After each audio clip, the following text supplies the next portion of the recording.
It's a tremendous stress reliever. Nobody's immune from the economy. I'm very fortunate to have the job that I have. It's just been very tough. And when you come home and you can just sit down and do something for somebody else, it takes your mind off of whatever might have happened to you that day, and it just makes you feel good.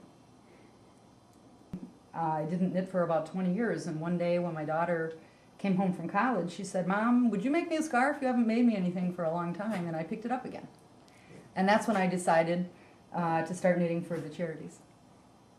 Several hundred hats, mittens, scarves, socks, gloves, whatever, the spina bifida baby sweaters, presents for babies from Children's Hospital.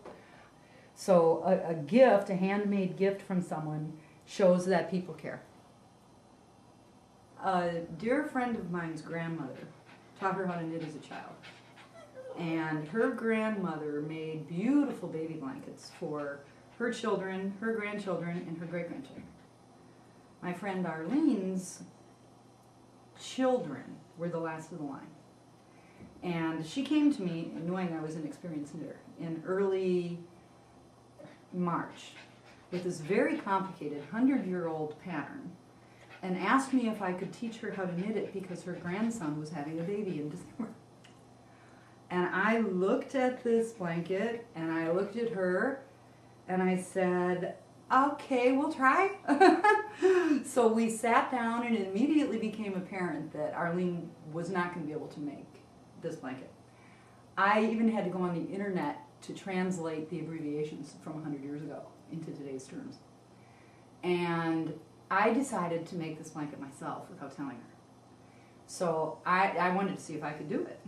So I knitted the blanket. It took me 3 months. It was absolutely gorgeous. And I decided to enter it in the state fair competition.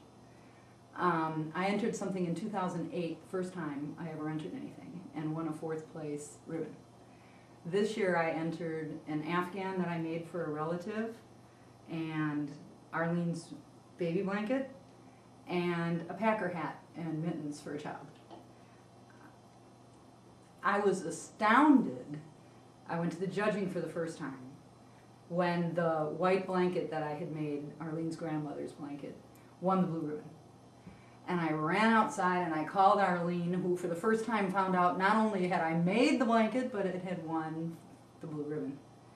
And she was thrilled, and I ran back in to watch the rest of the judging and was stunned again when the Afghan won the blue ribbon and topped it all off with a 2nd place red ribbon for the Green Bay Packer hat and gloves.